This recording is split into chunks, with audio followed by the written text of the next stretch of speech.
मानव जाति अपने सृजन से ही स्वयं को अभिव्यक्त करने के तरह तरह के माध्यम खोजती रही है। आपसी संकेतों के सहारे एक दूसरे को समझने की ये कोशिशें अभिव्यक्ति के सर्वोच्च शिखर पर तब पहुंच गई जब भाषा का विकास हुआ। भाषा लोगों को आपस में जोड़ने का सबसे सरल और जरूरी माध्यम है। क्या आप जानते हैं 14 सितंबर को ही हिंदी दिवस क्यों मनाया जाता है? क्या हिंदी हमारी राष्ट्रभाषा है? आइए आपको लेकर चलती हूँ इतिहास के गलियारों में। दरअसल इसी दिन संविधान सभा ने वर्ष 1949 में हिंदी को राजभाषा के रूप में अपनाया था। आज़ादी के बाद हिंदी को राष्ट्रभाषा बनाए जाने के संबंध में काफ़ी बहस हुई। अहिंदी भाषी राज्य हिंदी को राष्ट्रभाषा बनाए जाने के पक्षधर नहीं थे। इनमें भी दक्षिण भारतीय राज्य जैसे तमिलनाडु, आंध्र प्रदेश, पश्चिम बंगाल प्रमुख थे। उनका तर्क था कि हिंदी उनकी मातृभाषा नहीं है और यदि इसे राष्ट्रभाषा के रूप में स्वीकार किया गया तो ये उनके साथ अन्याय सरीखा होगा। अहिंदी भाषी राज्यों के विरोध को देखते हुए संविधान निर्माताओं ने मध्य मार्ग अपनाते हुए हिंदी को राजभाषा का दर्जा दे दिया। इसके साथ ही अंग्रेजी को भी राज्य भाषा का दर्जा दिया गया। वर्ष 1953 में राष्ट्रभाषा प्रचार समिति वर्धा ने 14 सितंबर को हिंदी दिवस के रूप में मनाए जाने का प्रस्ताव दिया। तब से ये दिन हिंदी दिवस के रूप में मनाया जाने लगा। यद्यपि भारत एक बहुभाषीय देश था, किंतु बहुत लंबे काल से हिंदी या उसका कोई स्वरूप इसके बहुत बड़े भाग पर संपर्क भाषा के रूप में प्रयुक्त होता था। भक्ति काल में उत्तर से दक्षिण तक, पूरब से पश्चिम तक अनेक संतों ने हिंदी में अपनी रचनाएं की। स्वतंत्रता आंदोलन में हिंदी पत्रकारिता ने महान भूमिका अदा की। राजा राम मोहन राय, स्वामी दयानंद सरस्वती, महात्मा गांधी, सुभाष चंद्र बोस, सुब्रमण्यम भारती और अनेक लोगों ने हिंदी भाषा को राष्ट्रभाषा के पद पर प्रतिष्ठित करने का सपना देखा था। एक भाषा के रूप में अगर हिंदी भाषा की विकास यात्रा की बात करें तो यह आसान नहीं थी। यह एक लंबी और सतत प्रक्रिया है।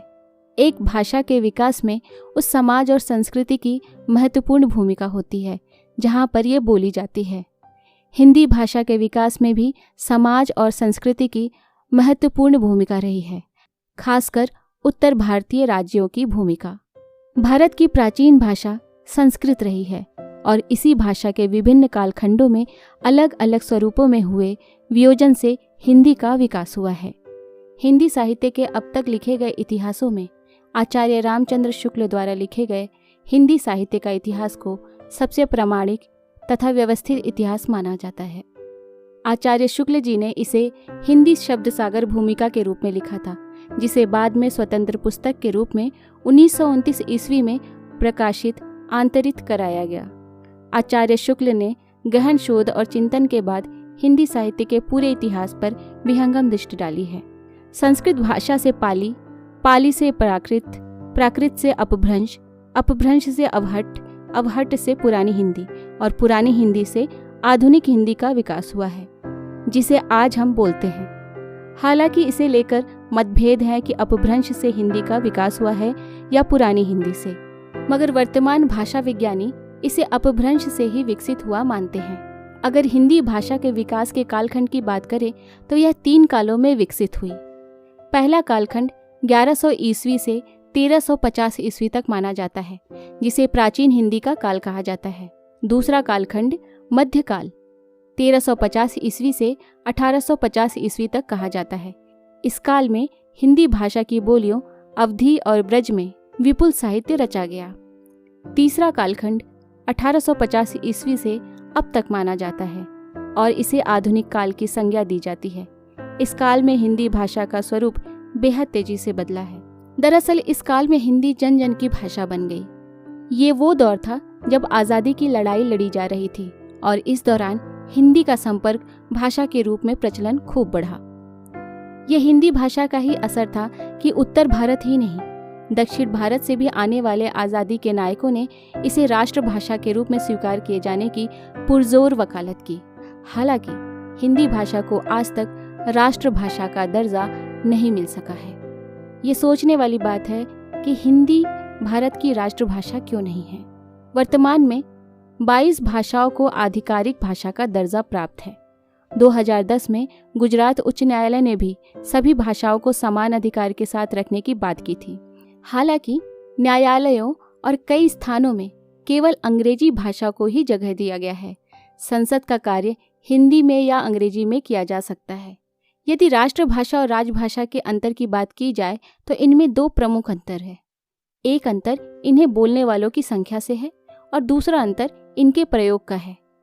राष्ट्रभाषा जहाँ जनसाधारण की भाषा होती है और लोग इससे भावात्मक और सांस्कृतिक रूप से जुड़े होते हैं, तो वहीं राजभाषा का सीमित प्रयोग होता है।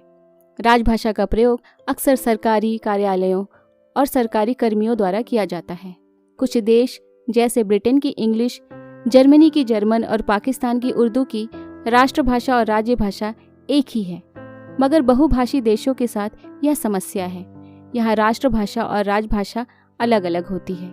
राष्ट्रभाषा किसी देश को एक करने के लिहाज से बेहद महत्वपूर्ण होती है। यही कारण है कि महात्मा गांधी ने वर्ष 1917 में गुजरात के भरूच में हुए गुजरात शैक्षिक सम्मेलन में हिंदी भाषा को राष्ट्रभाषा बनाए जाने की वकालत की थी। भारतीय भाषाओं में केवल हिंदी ही एक ऐसी भाषा है जिसे राष्ट्रभाषा के रूप में अपनाया जा सकता है, क्योंकि यह अधिकांश भारतीयों द्वारा बोली जाती है। यह समस्त भारत में आर्थिक, धार्मिक और राजनीतिक संपर्क माध्यम के रूप में प्रयोग करने के लिए सक्षम है तथा इसे सारे देश के लिए सीखना आवश्यक है। हालांकि आज़ादी के बाद इसे लेकर तमाम तरह के विवाद हुए और अंततः अंग्रेजी के साथ इसे राजभाषा के रूप में ही स्वीकार किया गया। शुरुआत में तो यह प्रावधान 15 वर्षों के लिए ही था और साथ ही संसद को भी ये शक्ति दी गई थी कि वो अंग्रेजी के प्रयोग को बढ़ा सकता है। वर्ष 1965 में हिंदी को एकमात्र राजभाषा बनाए जाने के समय के पूर्व ही अहिंदी भाषी राज्यों का विरोध इस कदर तीव्र हो गया कि अंततः तत्कालीन प्रधानमंत्री जवाहरलाल नेहरू को अहिंदी भाषी राज्यों को ये आश्वासन देना पड़ा कि आपकी सहमति के बिना हिंदी को एकमात्र राजभाषा नहीं बनाया जाएगा। इसलिए वर्ष 1963 में राजभाषा अधिनियम पारित किया गया। वर्ष 1967 में इसे संशोधित किया गया। इसमें किए गए प्रावधानों से अहिंदी भाषी राज्यों की तो चिंता खत्म हो गई, मगर हिंदी को राष्ट्रीय एकता का प्रमुख तत्व मानने वाले लोगों की चिंताएं बढ़ गई। सरकार ने इन चिंताओं को संबोधित करते हुए त्रिभाषा फॉर्मूला दिया। इसके अंतर्गत पहली भाषा मातृभाषा होगी, जिसमें प्रारंभिक शिक्षा दी जाएगी।